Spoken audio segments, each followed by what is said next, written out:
రమ్య వాళ్ళ పెరట్లో రకరకాల పూల చెట్లు ఉండేవి.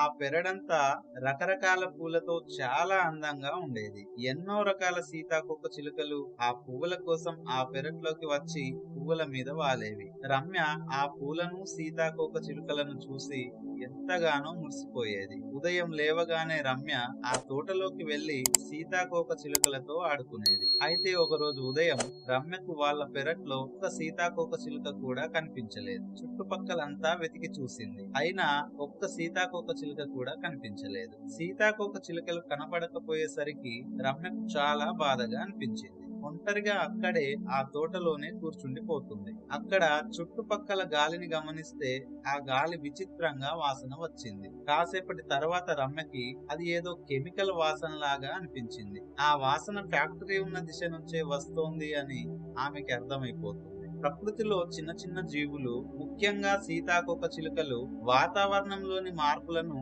మనుషుల కంటే ముందే గుర్తిస్తాయి. గాలి విషపూరితమైతే అవి వెంటనే ఆ ప్రాంతాన్ని విడిచి దూరంగా ఎగిరిపోతాయి అని వాళ్ళ టీచర్ చెప్పిన మాటలు గుర్తుకు వస్తాయి. అందుకే ఈ రోజు సీతాకోక చిలుకలు ఇటువైపు రాలేదు అని రమ్య గ్రహిస్తుంది. ఏదో పెద్ద ప్రమాదమే జరగబోతుంది అని ఆమెకి అర్థమవుతుంది. రమ్య వెంటనే పరిగెత్తుకుంటూ స్కూల్ కి వెళ్తుంది.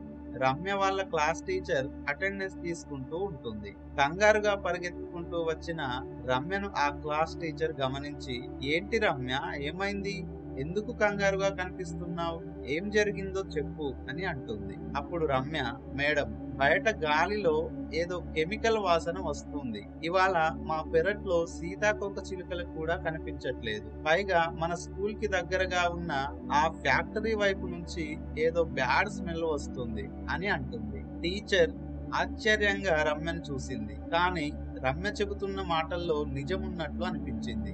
ఆమె కూడా గాలిని పరీక్షిస్తే కెమికల్ వాసన వస్తుంది. చుట్టుపక్కల గమనిస్తే పువ్వుల మీద ఒక్క కీటకం కూడా కనిపించదు. టీచర్ వెంటనే హెడ్ మాస్టర్ కి సమాచారం అందిస్తుంది. కొద్దిసేపట్లోనే పాఠశాలలో ఉన్న పిల్లలందరినీ సేఫ్ ఏరియాలోకి మార్చుతారు. కొద్ది నిమిషాల తర్వాత ఆ ఫ్యాక్టరీ వద్ద అల్లర్లు మొదలైతాయి. అక్కడ పనిచేస్తున్న వాళ్ళు కెమికల్ లీక్ అంటూ బయటికి పరుగులు తీస్తారు. కొద్ది క్షణాల్లోనే ఆ విషవాయువులు ఆ ప్రాంతమంతా వ్యాపిస్తాయి. చాలా మంది అస్వస్థతకు గురవుతారు. చిన్నారి రమ్య గమనించిన ప్రకృతి సంకేతం వలన ఆ స్కూల్లోని చిన్నపిల్లలు చాలా పెద్ద ప్రమాదం నుంచి రక్షించబడ్డారు. రమ్యని ఆ స్కూల్ యాజమాన్యం ఘనంగా సత్కరిస్తుంది.